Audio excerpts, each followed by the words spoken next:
अच्छा, इंजीनियर साहब ने अपनी मूरू वाली पॉडकास्ट में एक बात कही थी और मेरी नजर से दोबारा मुझे किसी ने वीडियो भेज दी ना कल, तो मुझे इंजीनियर साहब को दोबारा से जवाब देने का आ गया। मैंने पहले बात की थी, इंजीनियर साहब से ये पूछा गया कि जब लोग साइंस की तरफ ज्यादा चले जाते हैं तो मजहब क्यों छोड़ देते हैं।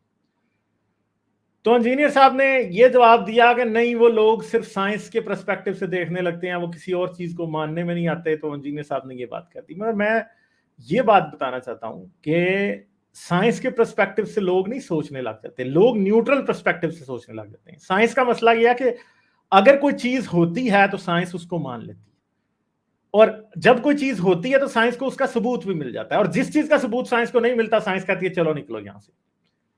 और मेन मसला यह है कि एम्पिरिसिज्म का प्रॉब्लम क्या है कि एम्पिरिसिज्म किसी भी ऐसी चीज को नहीं मानता जिसे कंफर्म नहीं किया जा सकता, जिसका हतमी तौर पर सबूत नहीं दिया जा सकता। क्योंकि ये बात याद रखिएगा, रात का अंधेरा है, मिसाल लेते हैं अभी, रात का अंधेरा है और आपको अपने बैकयार्ड में कोई आवाज आती है,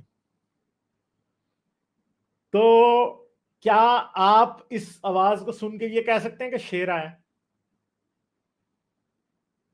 आप कभी भी नहीं कह सकते कि शेर आया। उधर को चूहा भी हो सकता है, उधर को चोर हो सकता है, उधर कोई भी चीज हो सकती है। जब तक आप देखेंगे नहीं तब तक आप जवाब नहीं दे सकते कि वहां पे क्या है, शेर आया या नहीं आया।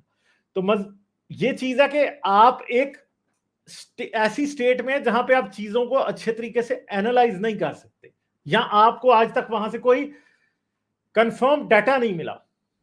तो ऐसी सिचुएशन में क्या होगा कि आप ये नहीं बता सकते कि शेर आया। साइंस यही काम करती है कि जब आप डेफिनेटली एक चीज को एनालाइज नहीं कर सकते तो साइंस क्या करती है, वो फिर उस वक्त के ऊपर ये बात वो कुछ भी नहीं बताती, वो साइलेंट हो जाती है। और मजहबी लोग ये समझते हैं कि साइंस का ये साइलेंस जो है ये मजहब के हक में यूज हो सकता है, मगर अफसोस के साथ ये बताना पड़ता है कि वो नहीं यूज हो सकता। साइंटिस्ट क्यों एथियस्ट होते हैं? साइंटिस्ट इसलिए एथियस्ट होते हैं क्योंकि उन्होंने दुनिया की रियलिटी को देखा होता है, क्वांटम लेवल पे भी और स्पेस के अंदर भी, हमारे जिस्मों के अंदर भी और बाकी सब जगहों पे भी।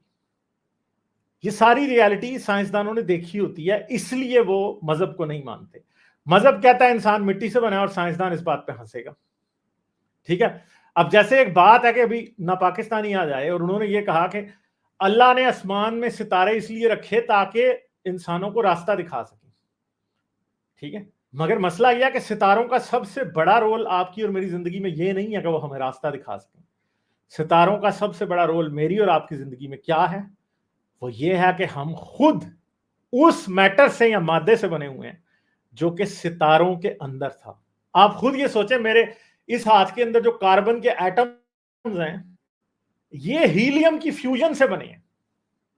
इस हाथ में जो अब हम जो है प्रीडोमिनेंटली कार्बन है ज्यादा, ऑक्सीजन है हम बहुत सारी, हमारे जिस्म में 70% पानी है, और वो जो 70% पानी आपके और मेरे जिस्म में है बॉडी के अंदर, वो 90% ऑक्सीजन है और बाकी हम कार्बन हैं।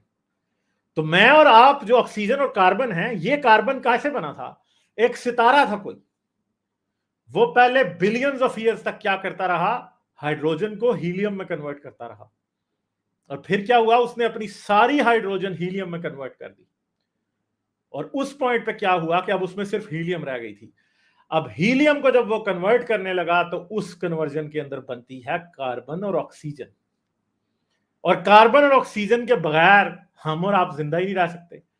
पानी जो है प्रीडोमिनेंटली ऑक्सीजन ही है, क्योंकि हाइड्रोजन तो बहुत छोटा होता है, ऑक्सीजन इतना बड़ा होता है, तो वो वही है।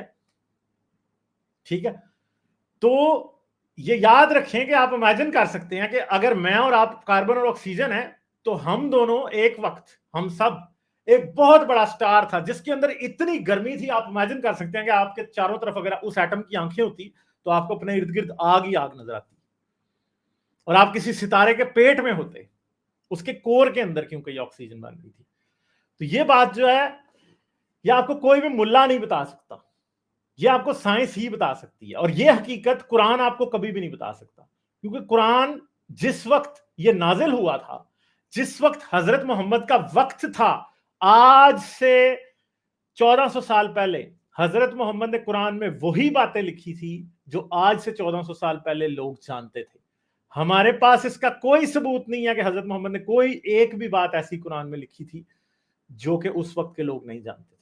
तो इंजीनियर साहब को फकी है कि साइंसदान क्यों जहां वो मुल्हिद हो जाते हैं या मजहब को नहीं मानते, उसकी वजह यही है कि मजहब एक तरफ बात कर रहा है कि सितारे रास्ते दिखाएंगे रातों को, मगर दूसरी तरफ साइंस आपको सितारों की वो बात बता रही है जो कि मजहब कभी ख्वाब में भी नहीं सोच सकता था। यानी अगर हम हजरत मोहम्मद के वक्त ये कहते कि ये जो सूरज है इसके अंदर बहुत सारा ऐसा मटेरियल है जो कि एक इंसान के जिस्म में भी मौजूद है, या कल को ये ऐसा मटेरियल बनाएगा जो कि इंसान के जिस्मों में आज मौजूद है, तो हजरत मोहम्मद ने तो हंस पड़ना था। और वो तो कभी इमेजिन भी नहीं कर सकते थे कि सूरज कितना बड़ा होगा, जमीन से 13 लाख गुना बड़ा, 1.3 मिलियन टाइम्स बड़ा सूरज जमीन से।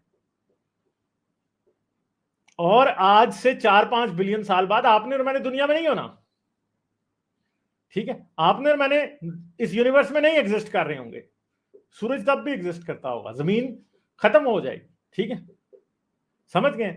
और अब एक बात देखें, अल्लाह ने सितारे दिए रास्ते दिखाने के लिए, इंसान ने गूगल मैप्स बना लिया, मोबाइल पे डालते हैं गूगल मैप, लोकेशन डालते हैं, सीधा वहां पे पहुंचाता है, ठीक है। आप उबर को बुलाते हैं, उबर सीधी एग्जैक्टली वहां पे आती है जहां पे आपने होना होता है, ठीक है। तो अल्लाह से ज्यादा बेहतर रास्ते दिखाने का सिस्टम आपने खुद बना लिया। तो फिर ये कहते हैं कि लोग एथियस्ट होते हैं, तो लोग जब जान जाते हैं चीजों को, साइंस को जान जाते हैं, तो एथियस्ट क्यों बन जाते हैं? इसलिए एथियस्ट बन जाते हैं क्योंकि साइंस एक इतनी क्लियर पिक्चर देती है चीजों की। जैसे एक सिंपल सी बात है कि मजहब जो था वो आसमान को नंगी आंख से देख रहा था, साइंस ने आके दूरबीन लगा दी, और जब दूरबीन लगा दी टेलीस्कोप, तो सब कुछ उल्टा हो गया। मजहब हमारे हाथ को इसी नंगी आंख से देख रहा था, साइंस ने आके माइक्रोस्कोप लगा दी, सब कुछ बदल गया। ये बातें लाइक, शेयर और सब्सक्राइब करना मत भूलें। इसके साथ साथ आप मेरे चैनल को पेट्रियन पर सपोर्ट कर सकते हैं। पेट्रियन का लिंक वीडियो की डिस्क्रिप्शन में है।